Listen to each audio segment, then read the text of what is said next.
All right, welcome back, guys. In this video, we're actually doing a review on the configuration management task. I seriously want to apologize for not being active. Kind of really felt sick. As a matter of fact, I'm still recovering. Just want to apologize for the way my voice might be sounding. Please just kind of bear with me. Okay, quickly. Task 0 here is in using Puppet create a file in /tmp. We do know that, okay, let me just quickly bring out this. We do know that, okay, let's say if I really wanted to look into my tmp folder here, this is where it is there. So if I really wanted to kind of create a file there, I could actually do something like this and like this, and then if I go back to doing this, then you could see school there. But now in this case, I'm actually using my shell. Now the objective of this task is to actually using Puppet. Now what is Puppet? Puppet is actually a configuration management tool that helps you to that helps you establish a state between all your Puppet agents. Now Puppet has a master slave architecture. That's just a quick run through about Puppet. Now in the upcoming days, I'll be doing a full video on Puppet and the configuration management itself. So but like I said, this is kind of a review. Okay, so now I don't want to actually do this with, so let me quickly remove this. Now I don't want to actually do this with my bash shell. Now I want to actually do this with Puppet. Now prior to this time, I'm actually running an Ubuntu 2004 with Puppet 5.5 installed, so I could actually do it. You can actually check that with lsb release, then -a. You can see I'm actually running an Ubuntu Focal 2004 LTS. Okay. All right. So the objective here is actually using Puppet to create a file. So I'm just going to come in here and just go this like vi, and just go this create file. Just make things straight. A part of the requirements on this particular project is the first line should contain a comment stating what the Puppet file is doing. Now there are some terminologies that has to do with Puppet. Now in Puppet, there's what they call your resource, there's what they call manifest, and what they call catalog. Okay, now your resource is like the basic building block of your Puppet DSL. Now, okay, while your manifest is the compilation of all, is the combination of all your resource type. Now on your resource type, I'm going to be showing you now. On your resource type, you have attributes, and they have what values. So let me just say a Puppet manifest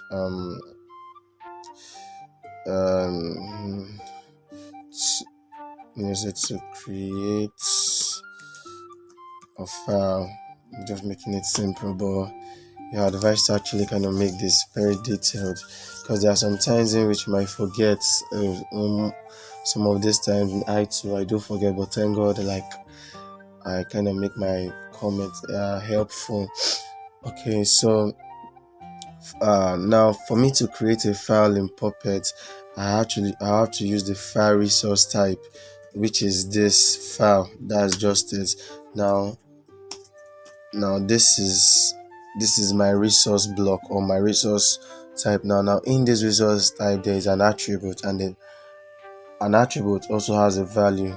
You can just liken it to your Python classes, or probably when you're doing your server configuration, that you have to go into your server context, and your server context, there is the location directive, your error page directive, your IP, your server name, your listen directive, and need value. So stuff like that. All right. So now in this file, there is the title that is actually in that is actually in a double quotes, is actually quoted, actually a string.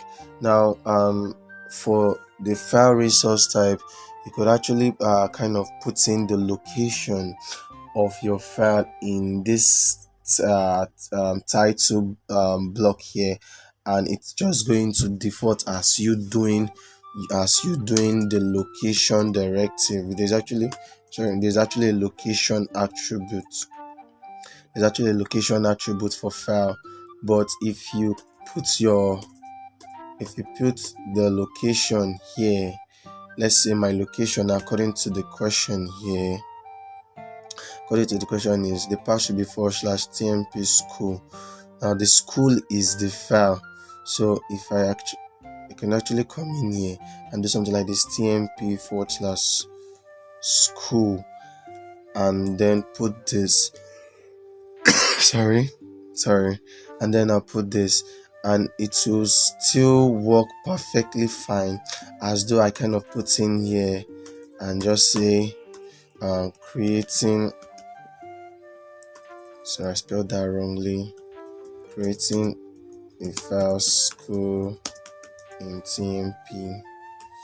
Then I come in here and then I put location. Then I come here and put the location, and then I put tmp /school. It will basically still do the same thing, but if you do know me, you realize I like doing things very, very short and efficient, because I hate time wasting. So sorry. So since it basically does the same thing, I'm just going to put mine here. You can actually check my GitHub and you say it's still basically the same thing I did. Okay, so it's on tmp and the name of the file is school. Okay, so now we're done with the location. Now we could actually kind of do a check. I'm kind of do a check on it to make sure that this particular file is actually created in this exact location. Now to do that, I can use the ensure attribute. Now the value I could give it is what? Present. Now there are other values that you can actually give to the ensure attributes. Now you could also pass in absent. You could also pass in absent and all that. But for me, I want to make sure that when the Puppet agent is going to execute this particular block, it should ensure that this school is actually present in the tmp folder. Now that's the first thing I then want to do. Now I have actually created the file. Now the next thing is here is telling me the permission, the owner, the group, and the contents. Okay, so lucky for us, these requirements are also attributes for our file resource type. Okay, so I'm just going to go here. Now my permissions is actually the mode. We should remember our chmod command. So I was going to do mode, then now the mode I am here is actually 0744. Now for this particular mode, you could actually do this and then it's actually going to work, but by as a way of standard, it's advisable we actually make our mode four digits if we are going to be using the numeric value. Now there's a reason why we actually need to put this in single quotes, because should remember that any stuff being placed in single quotes actually denotes a string literal. Now this is the reason why, because we should know from our chmod command that you could basically do something like chmod 700 in the name of the file, and it's just going to change the permissions of that file. And you could also do chmod u plus x or chmod a plus x, you get. Now if you want to then use those symbolic or those characters, now if you just need to come in here. Let's assume you don't want to use this numeric. You could come in here and say I want the user, which the user should have, let's say, the read write and execute permission, then the group, like that. Or you could decide to merge them together and say the user and the group should have the read write and execute, and then others should only have read. And then you could just go. That's basically the reason why they actually have to enclose this in the single in the single quote there, to actually accommodate for people that will actually want to use the literals. But for me, I actually prefer using the numeric values. So I'm just basically explaining why things actually happen the way they happen there. Alright, so now we've actually settled the part of the mode. Now the next thing we should actually do is the owner of the file. Well, our owner should be www data, sorry, and then still is a string, so you still put this in a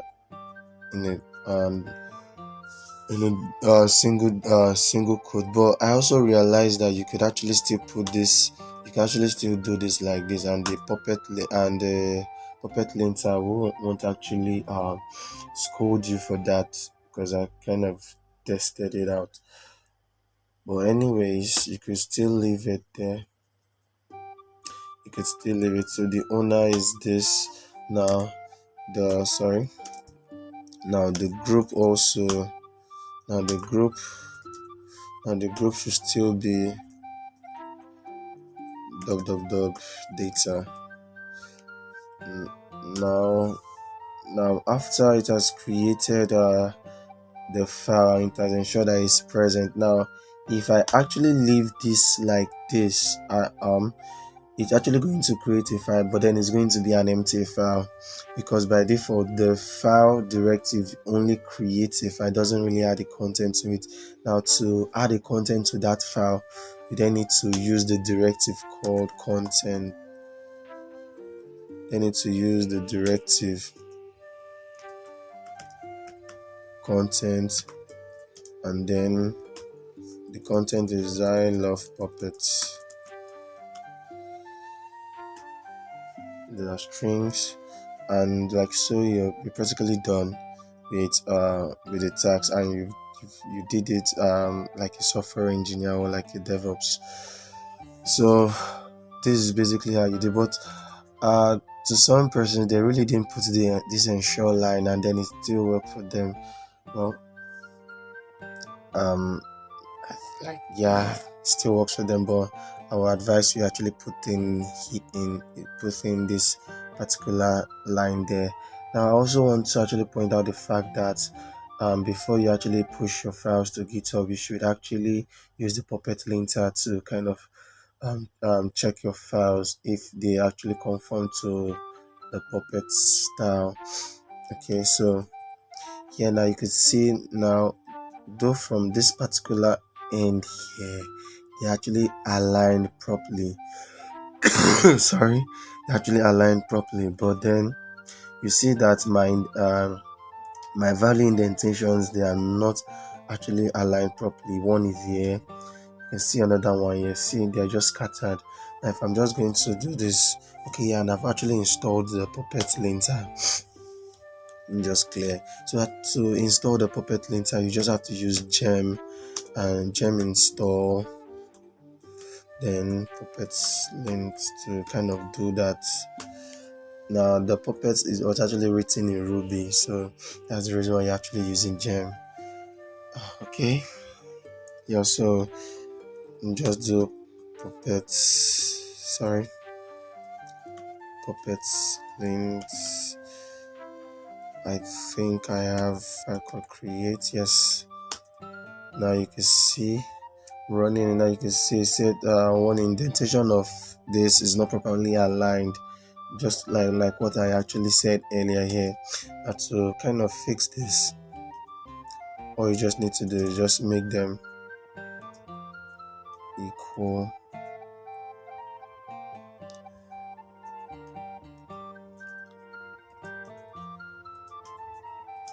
Now make them equal. Now if I'm going to run my puppet lens again, you can see it's not giving me any warning. So like so, I'm actually done with that particular type, which is tag 0. Okay, now for tax 1, there is saying I should actually use puppet to actually install the flags from pip3. Okay, so I'm just going to do vi install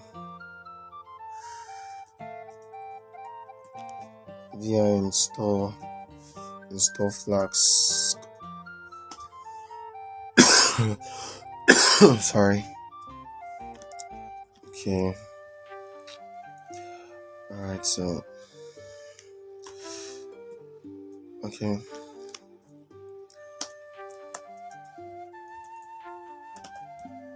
like I said earlier, a manifest is actually a combination of all your resource type. Actually, they are actually broken down. You have your resource type. From your resource type, you have your class. Now your class, you then have your manifest. From your manifest, you then have your modules.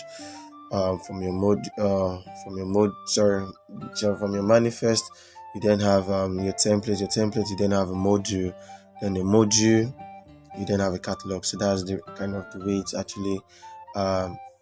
actually goes. Now when your puppet agent is actually executing the manifest, then called a catalog, but we'll kind of do a class on puppets and configuration management, so we could actually get ourselves acquainted with it quickly. So let's just say manifest to install flags version. They actually gave us the version 1.1 on puppet agents.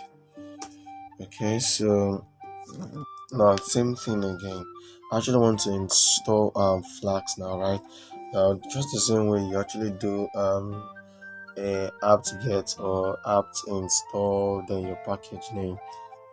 It's the same way, but for puppets to actually do those stuff, you actually use the package resource type. So I'm just going to say my package. I hope you're actually kind of getting the way it's actually going. You start from your resource type, then from your resource type then you go to your attributes, and your attribute, then you state the value. So going to package, my package, what am I actually doing here? Yeah, actually going to install flags.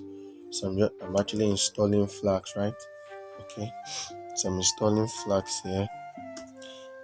So here now I'm coming here, and I'm then saying I'm going to ensure that that it's this version. There's this version, which is string here. Okay, version 2.1.1, 2.1.1. That's the version that is installed. Now ensure works different ways for different resource type. Now we could see earlier from the previous tags that the ensure was working as as a check in the file directive. Now ensure in the package directive is actually, you could actually use it to specify a particular type that you want, or a particular version. In this case, I want to install in this particular uh in this in on all my puppet agents. So I'm saying package I'm going to install Flax. You could actually still put in a name here. Like I said earlier, you actually do this and you put in a name, and then you put in sorry and then you put in a name, and let's say the name of it is Flax, and still you are like, and still it's still going to work. But like I said, it's still going to if you don't add this name, it's this name field is still going to default as to mean the title there. So that's why I don't add it. And although it has some perks though, like it has some kind of limitation, like if you want to use your exec resource, if you want to use your exec resource type now, you just have to use the command. Well, I think we'll get there. Okay, so this is, I'm ensuring that I want to install the version 2.1.1. Now they say, according to it says I should install it from pip3. So I'm also going to, that means pip3 is actually my provider. That means provider here is actually going to be pip3. Okay, I just used a comma to kind of terminate that there. Okay, so what else again? And yep, yeah, that's all. Using Puppet install Flax. So using Puppet install Flax on pip3 requirements, you have to install Flax, and the version must be 2.1.0. Oh, okay, so 2.1.0. So I'm just going to change it to 0, and also here to 0. So like so, we are done again with that. We're done with that, and I'm just going to save and exit. Now the last one here saying I should actually use puppets to create a manifest that kills a process named kill me now. Now you could actually kill let's say I'm just going to do PSA, just do this, and you can see these are my running process now. If I really want to kill a command, I just have to use kill, and then just kind of give it the sorry, and just kind of give it the process ID for it to kill, and it will kill it. But now in this case, we are advised to use PQ. What I will encourage us to actually go and read the manual page for PQ and pgrep, but they're actually a cool thing to kind of use and get familiar with. So sorry. So okay, now we want to actually, so let's assume that there's a process that's actually running, and the name of that process is actually kill me now. So if I actually want to kill that, you know that this is how I actually do it. If I still want to use the PQ, I still want to do, I actually do this PQ me now, right? But we should do this using Puppet, not using it in our version, because we're actually considering a situation whereby this particular process called kill me now could be running on multiple servers that we are managing. Now it will be very very tasking and demanding to actually be logging in manually to each servers and be killing them one by one. So that's where actually Puppet comes into play, whereby all your servers are called Puppet agents, and then they are actually connected to your Puppet master, in which you will be the one handling, and then you could just basically execute that Puppet manifest there, and then your Puppet agent pulls that manifest and then runs it, and then it's just going to run it as though you actually manually logged in to actually execute that. That's the essence of, or will I say the beauty of configuration management too. Okay, so this is basically what we need to achieve, but we're actually going to be doing this with puppets. So I'm just going to say vi pq kill me now. Okay. No.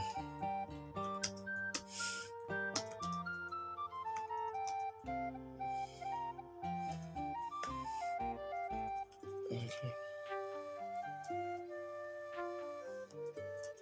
Okay, so to kind of actually do this, I'll actually make use of the exec resource type. And the exec resource type, now same here is the title.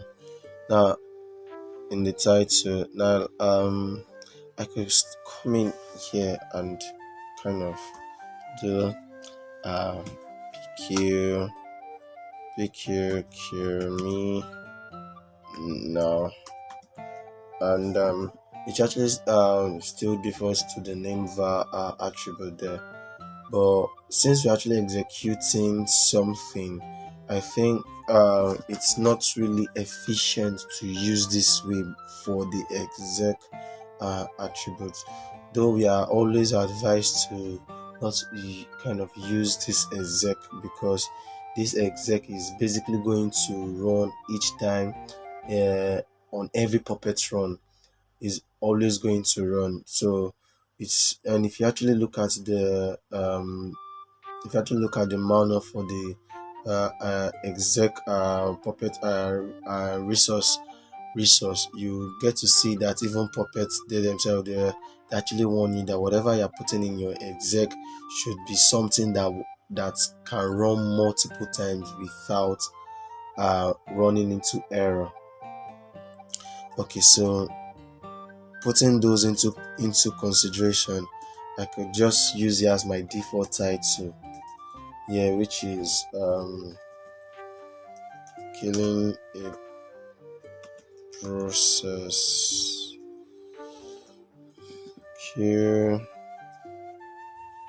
me now on all puppets, all puppet agents, on all puppet agents. Now just going to come in and use my command attributes.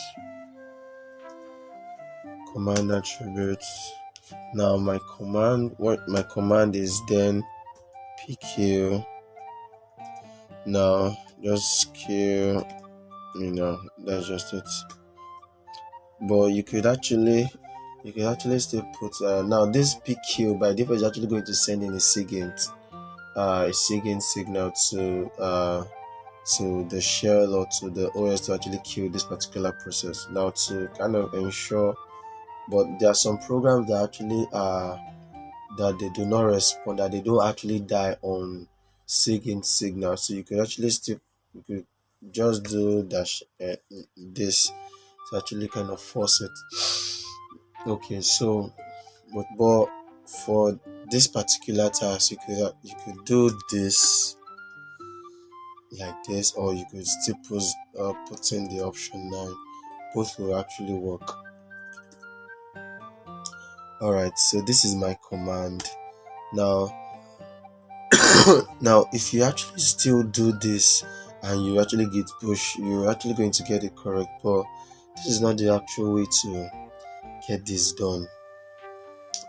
We actually need to provide the path in which this command resides. Like, we actually need to provide the path. So I'm just going to use my path attributes. And then on my path attributes, I just need to I can provide the path as an array or as a string. If I'm providing it as an array, it's kind of stressful to me because I'll have to do this. Then on each sorry, I have to remove this here.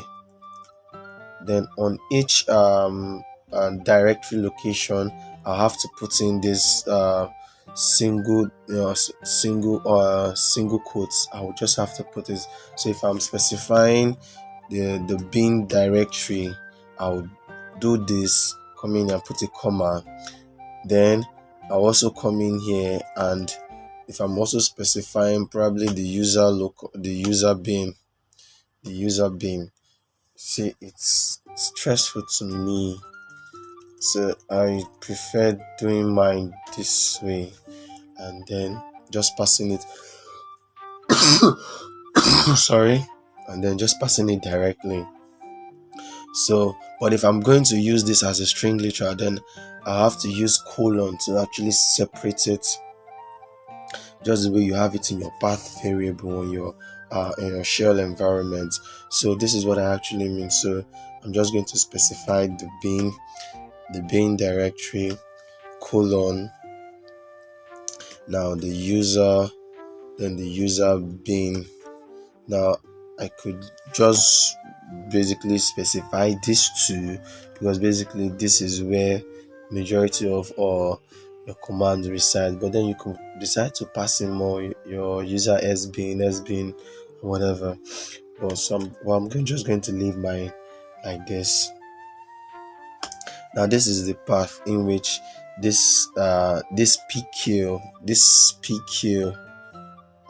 command is residing. So before exec is actually going to kind of run this, now it's going to check for the path where it is. You see, it's more much more sweet, will I call it sweet, or much more reasonable that way. Also, it is also better you actually add in a kind of a check also on this, because what if now the disadvantage of this is that anytime your puppet agent kind of, because you should know that the the puppet configuration management tool itself is actually working on a pull configuration, not a push. Now Ansible sorry, Ansible and Salt Stack actually works on a push configuration, meaning the master is actually pushing the desired state to the slaves.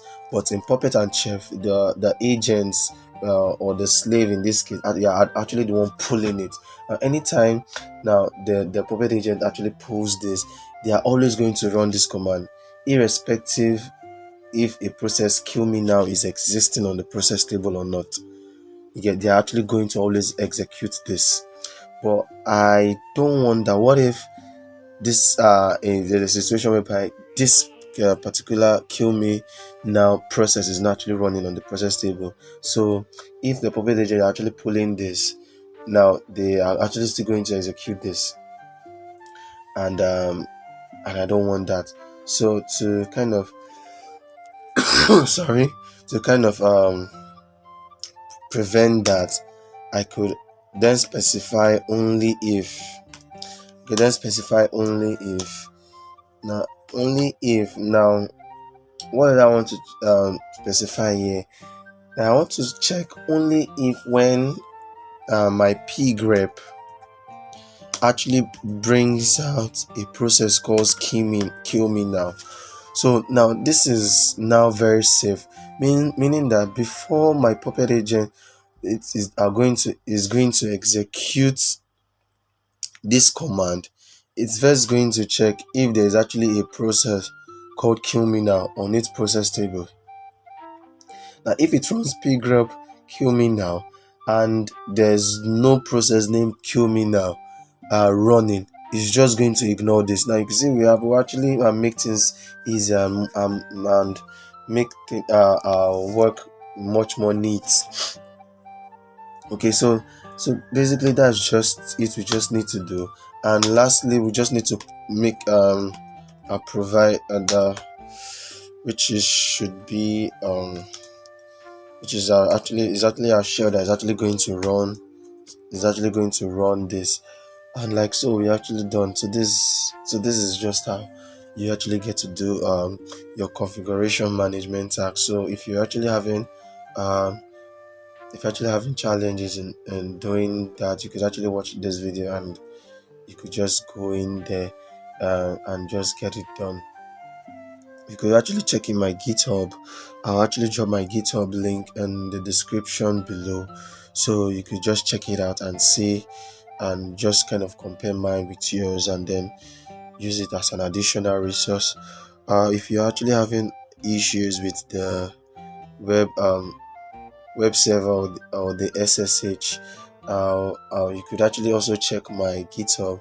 There's actually a readme documentation that will actually tell you how you could actually um, create your your SSH key pair, and also log in to your web server. Now, if you're also finding difficult in actually configuring your web server, on actually doing your load balancing, oh, don't worry, we'll be doing that uh, very very soon. All right, thank you very very much. Do subscribe and do share. God bless you. Have a nice time.